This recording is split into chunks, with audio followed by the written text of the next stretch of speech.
we're going to be doing a Dravtech shock build, and I've got one of my buddies, Jason Clark, with me, and he's going to be doing the build, and we're going to watch him put one of these together and show you some little tips and tricks. Alrighty, here we go, building a set of 92.5 millimeter Dravtech shocks. We've done got 3 of them already put together. We're going to show you one, how me and Donnie does our Dravtech shocks. Pretty good shocks. I've already got a set of these on my truck. First set I've ever built personally though.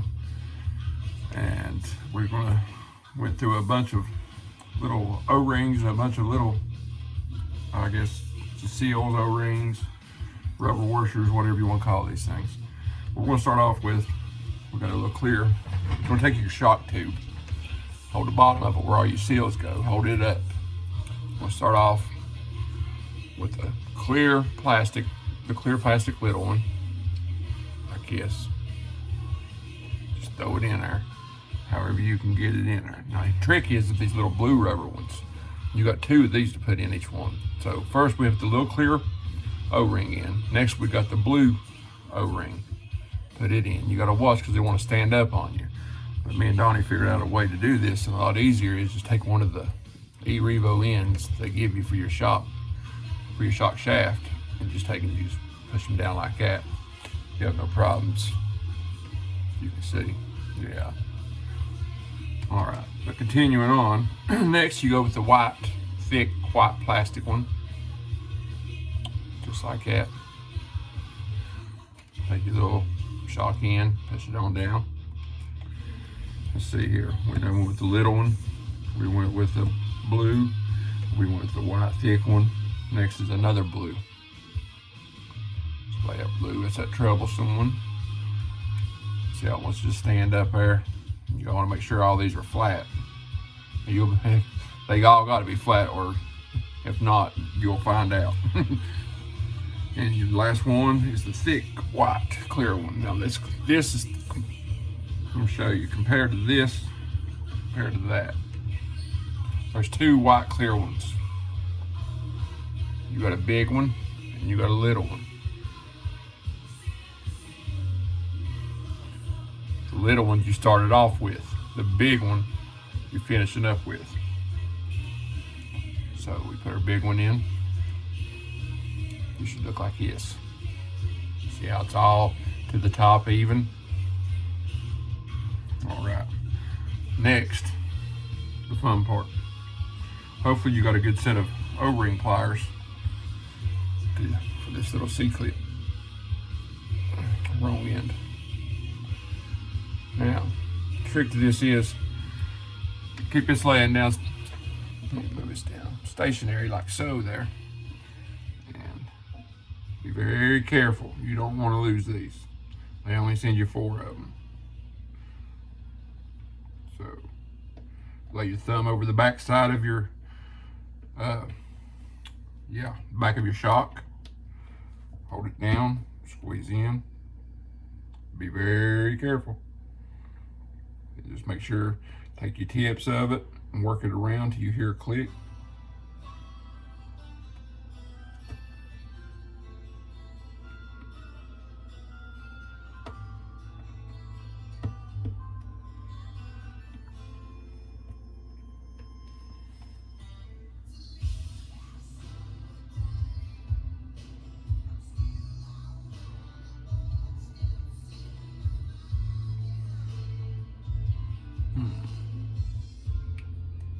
All right, there it goes.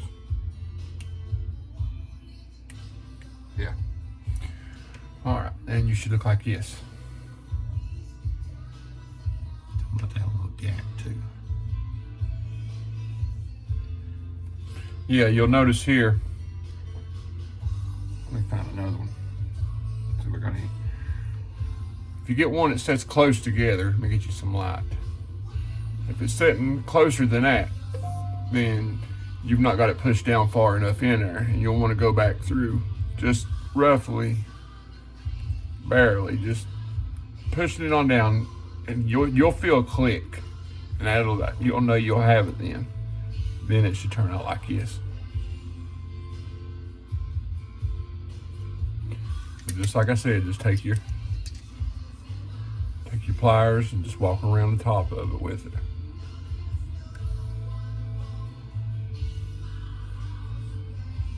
Just be careful not to catch it on a bind because it will shoot out of there. We done lost one tonight. Thank God we found it. But so far, that's where we're at on our steps into building your Dravtech shocks. One other thing I wanted to show you was we didn't have a set of the regular snap ring pliers. I have a set, but they're too big. But anyway, we were using these little clippers that I have that I use for doing parts trees and whatnot. They're real sharp, but they come to a point. They work great. But if you don't have these, you could try to use a pair of tweezers, but it's hard to get enough pressure with a set of tweezers unless you've got a real strong set, because it takes a lot of pressure to compress that little O-ring or that ring snap. But what you can do, and I was going to do this until I decided that we tried those things there. Everybody's got a little set of needle nose sitting around.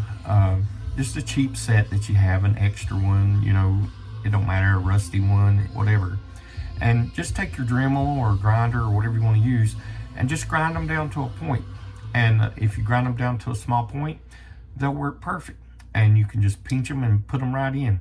One other tip that I think is good, and if you don't have one of these, I use this all the time. Get you one of these little magnet blocks. And when you take and just go around it like this, it makes it a magnet, and I'll pick up one of these little, see how easy that is to pick that up? And you're not as apt to drop it. My hands shake a lot, so it's hard for me sometimes to pick up little small flat things, but if you use one of these, you can pick stuff up real easy. The shock pliers, definitely have you a set of shock pliers. You'll see here in a minute why. Shock pliers are nice, and you can, you know, get a set that's expensive, you know, $30. You can get them cheaper. It doesn't really matter what kind you get. And you can use, if I was going to use a regular set of pliers, one thing you could do is put your little heat shrink over them, and you know, heat it up, let it shrink on them. It's so that you don't mire them up. But these other set, and we'll show you in a minute, you know, they've got here. You want to keep these as smooth as you can, no scratches. You know what I'm saying? It just makes it easier to flow. Probably everybody that's fooled with them. I've got plenty when I first started that I grabbed onto with just a regular pair of pliers, and you mar them up. Yep. They rust. But these balling tools that are on here, and we'll show you using these here in a minute. Oh man, it's so much easier putting those in with those than it is with a regular pair of pliers or your fingers. I can do it either which way, but it's easier with that, and you don't snap and throw things halfway across the room. Yes. All right, we're gonna get ready for the next segment, and we'll see you in a minute. Down a little bit. Best way to do it is to take and lay it on a table, and you can hear a click. Just listen. You hear that little click? You should have this.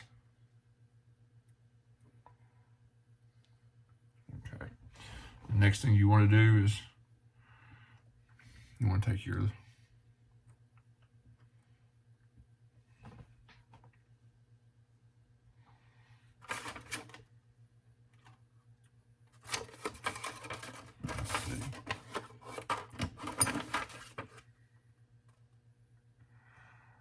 take your piston.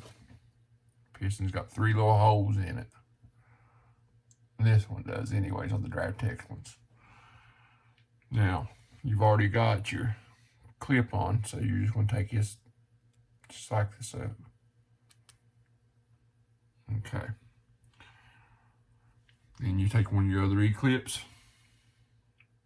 You lay it on, you can lay it up on the side of it. Just like so. And if you can put your thumb over the top of it in case it kicks off. Take your thumbnail on this one and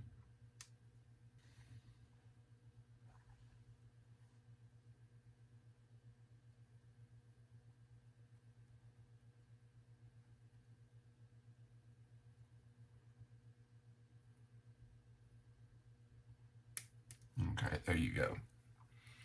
Should look like that. Both sides. That way it holds your piston in place so your shock shaft can work the fluid up and down, up and down, up and down. Okay, so next to do is take your shock shaft, take your shock body. There's the end. If we put all the little cocktail in a while ago, just run it up. Just run it straight up through there. Now listen, these right here, you're going to swear they're not working, they're sticking, something's wrong, I got a warped shock shaft, something. All it is, they're dry. They're just dry, not lubed. So, okay, so next thing we're going to do is we're going to insert our spring. Wait a minute, hold on, stop. A while ago I mentioned these O-ring tips. If you're not using the, what was it, the shock, or the internal spacer. The internal spacer. You want to put an O-ring here. Just like so. Take your spring, run your spring right there. Okay. Next thing you want to do is you want to take another O-ring. Then you grab your cap. Not the cap. This is the, come on. Spring keeper. Yeah, spring keeper. Go ahead and put your O-ring on it. Just like so. Slide this down over top of your shock shaft. And you'll see where your O-rings are. They're on the bottom of each end of the spring. Pull this all the way. With holding the threads, take your other hand, slide this all the way down, like so. Now, here's where you want to bring out your shock pliers. I suggest you pick up a set of shock pliers if you plan on building shocks, because you don't want to mar up this shock shaft. Once you mar it up, that's it. You might as well buy another one. Grip this real tight with your hand there so it don't spin out on you. It screws onto your shock shaft with where your threads are. Oh, that's right. All I got to do is screw it on. I'm ahead of myself here. It's just your rod. Yes, my rod end. That's it. Shock rod end. Give it a good little turn, couple turns there. Get it started. I know it looks like it's crooked. It is crooked right now, but she'll straighten up when you pull her on her.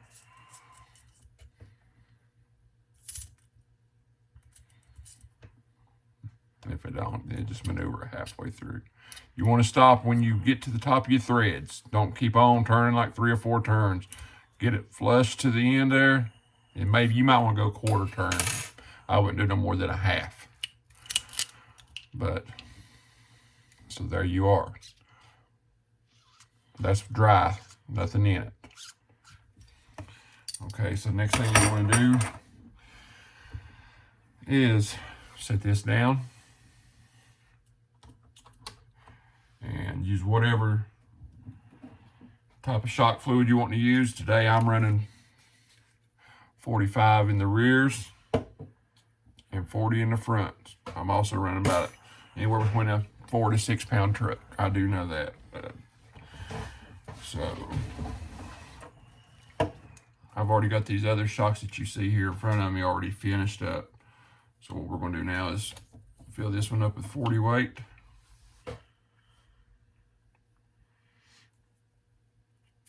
Make sure you're as clean as you can be with this stuff. You can't be too clean. You can be dirty though. You want to fill this up approximately 3/4 to 7/8 full. All the way full.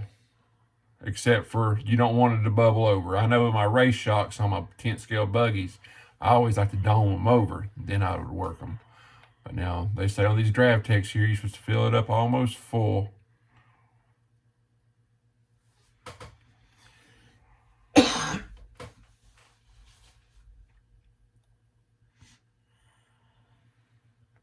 Okay, there's 3/4. As you can see right there, it's not domed over. And I'm going to show you a little something here. Very easily, that's full length.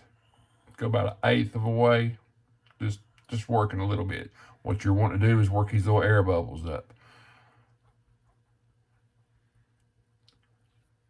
Now, once you went from 1/8 of a way, you can go on up to almost halfway. You can see it start bubbling up. All you're doing is working air. And it's called, what it does is it pushes the air out and it brings your volume down to where there's nothing in there. Once you put your diaphragm on top of this, that's the trick to it all. You just push that down best you can. Now, if you have shock, if you got fluid coming out, that's okay. It just means you had too much in it. The best way I found to do this, keep your middle finger on, hold it with your other hand, and watch my thumb. Now, you'll probably see fluid squirt out the top, but that's okay. I still got it pressed down and pressed up. So now I'm going to move my thumb and leave my finger pressed down at the top of your shock, and it'll pull a suction. And you can tell because it'll be suctioning enough where it'll do that. After you get your air worked out, next thing you want to take your cap, set this up. Take your cap. No O-rings in it, no nothing in there. Only thing that's going to be in there is this flat head screw.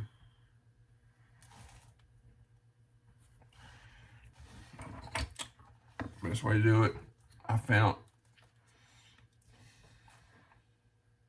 Take a screw, you want to run it up through that hole, just like so. And you take your rod link in, your rod end link, whatever you want to call it.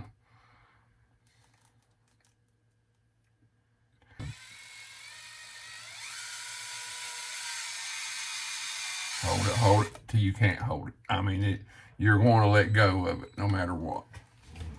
It should look like this.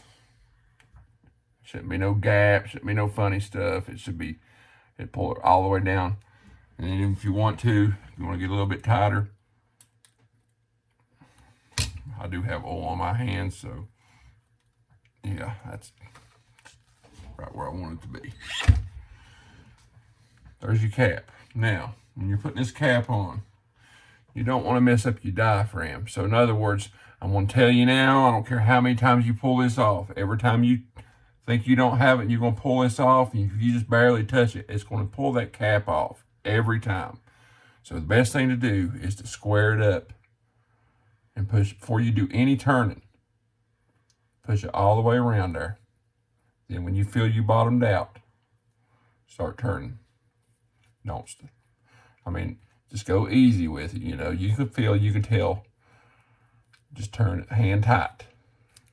But where I do have oil on my hands, I am going to wrap a paper towel around this.